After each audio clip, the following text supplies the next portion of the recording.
Something big just dropped about Lamar Jackson. And this time, it didn't come from just anyone. Troy Aikman went straight to the point, no filter, and opened up about what's really going on with the Ravens QB in 2026. And what he said completely changes how you look at this season. The thing is, this isn't just random opinion. This is coming from someone who truly understands what happens when NFL pressure starts building at the highest level. And more importantly, he's basically pointing to a situation that could define Lamar's future. And what follows explains why that pressure has never been higher, and why everyone is starting to focus on the exact same thing in Baltimore. Troy Aikman lays out something that, honestly, makes a lot of sense when you look at where Lamar Jackson is right now. He's not in that young rising star phase anymore. This is a guy who's already won MVPs, already carried offenses, already proven he belongs at the very top.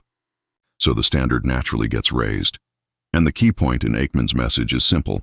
Once you've proven you can play at an elite level, the focus completely shifts. It's no longer about development. It's about immediate results. And I think that changes how every single play is judged. A mistake that once looked like part of the process now looks like a red flag. Aikman made it clear when describing this shift, saying, when you are a veteran quarterback, franchise quarterback, and you've had the years that Lamar has had, now the coach leaves. You've got a first-time coach coming in that puts a lot on the plate of the quarterback. And to me, that really sums it up. The weight doesn't sit on the system anymore. It sits directly on the quarterback. And what really stands out here is how that changes daily reality.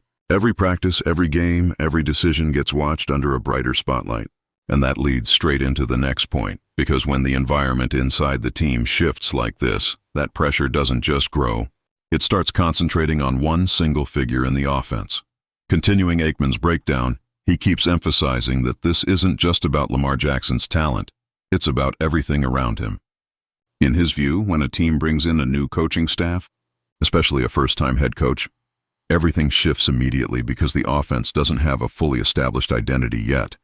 And I actually agree with that logic because in situations like this, the quarterback becomes the most visible anchor of stability. Everything runs through him. If the offense works, he gets the credit for execution. If it doesn't, the blame lands on him just as quickly, without much separation from the coaching staff. Aikman reinforces this idea when talking about expectations. He makes it clear this isn't just an administrative change, it's a real shift in on-field responsibility. The quarterback stops being just a piece of the system and starts becoming, in many ways, the system itself. And what stands out to me is how this sets the tone for a very sensitive season in Baltimore. Because when the foundation is still being built and the coaching staff is new, any inconsistency quickly turns into a storyline. And that naturally pushes even more pressure onto Lamar. This is where Aikman gets even more direct, and to me, this is the line that really sums everything up about Lamar Jackson's situation. He's basically saying this pressure isn't just outside noise. It's something the player himself is likely feeling. And when he says that, it's not exaggeration. It's coming from someone who's lived the reality of being a franchise quarterback. In his view, when you combine high expectations, a coaching change, and leadership responsibility, you create an environment where the quarterback inevitably feels more pressure than in previous seasons. Aikman put it bluntly, he's probably feeling a little bit more of the heat than he otherwise would.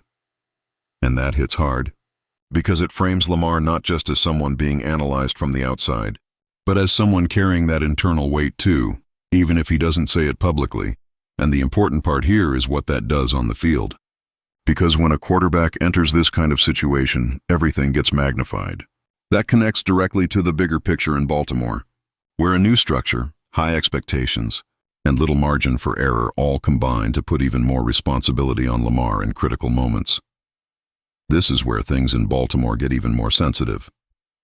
With John Harbaugh gone and a new leadership structure stepping in, the Ravens enter 2026 with a completely different setup, and that directly changes how responsibility is distributed across the team. Less stability at the top usually means more pressure on the key players, especially Lamar Jackson. And in my view, this kind of situation doesn't even need an official announcement to change things. When a system is still being built, the quarterback automatically becomes the reference point for everything. There's no clear, protective layer from a fully established coaching identity yet. So every outcome, good or bad, tends to circle back faster to the field and the QB. What Aikman describes actually helps explain this perfectly. He's not just talking about external pressure, he's talking about how structure shapes narrative. And when a head coach is still settling in, that narrative almost always gets built around the quarterback more than anyone else. And the most critical part is that this creates a win-now environment with very little patience for process. Everything becomes immediate results. And that leads straight into the next point, because the Ravens also built this roster to compete right now, which only increases the pressure on whoever is leading the offense. If you're enjoying this breakdown, smash that like button to help the purple flock grow. The reality in Baltimore for 2026 is simple. The roster was upgraded, the front office was aggressive in the offseason, and the expectation is to compete at a high level immediately. And that puts Lamar Jackson right at the center of everything. There's no middle ground here. He becomes the player who defines the ceiling of the entire team. And when I look at that, one thing is clear. When a team is built to win right now, there's no room for transition narratives. It either clicks quickly or the pressure comes fast. In that kind of environment, the quarterback naturally becomes the face of every outcome, especially in big games where the entire league is watching. Aikman's logic fits perfectly here. The higher the expectation, the more direct the judgment on the quarterback. And that doesn't depend only on stats. It depends on timing, narrative, and especially performance in high-pressure moments. Something that has followed Lamar throughout his career. And the bottom line is simple. Even if it's heavy, with everything now aligned around him, a stronger roster, and a new coaching staff trying to establish itself, any dip in performance won't be spread out. It will be centralized. And that brings everything back to the same point. Maximum pressure on Lamar Jackson. What Troy Aikman makes clear is that the entire environment around Lamar Jackson has shifted to a different level in 2026. This isn't just about talent or stats anymore. It's about full responsibility. When a proven franchise quarterback enters a season with a new coaching staff and higher expectations, every detail becomes amplified. And that's exactly what's happening in Baltimore right now. And looking at it from the outside, it really feels like the Ravens built a situation with no middle ground. Either the team clicks quickly and performs, or the pressure starts building week after week. And at the center of it all is Lamar, now carrying not just the offensive leadership, but the entire narrative of a franchise trying to get back to the top of the NFL. Now I want to hear from you. Do you think this level of pressure on Lamar is fair or unfair? Drop your opinion in the comments, because this debate is only going to get bigger as the season goes on. And if you're a true Ravens fan and love keeping up with everything happening around the team, don't leave this video without sharing it with a friend who's just as passionate. They're definitely going to enjoy this. See those videos on your screen right now? I picked the first one especially for you, and the other is recommended by YouTube. Go check them out, and I'll see you in the next video.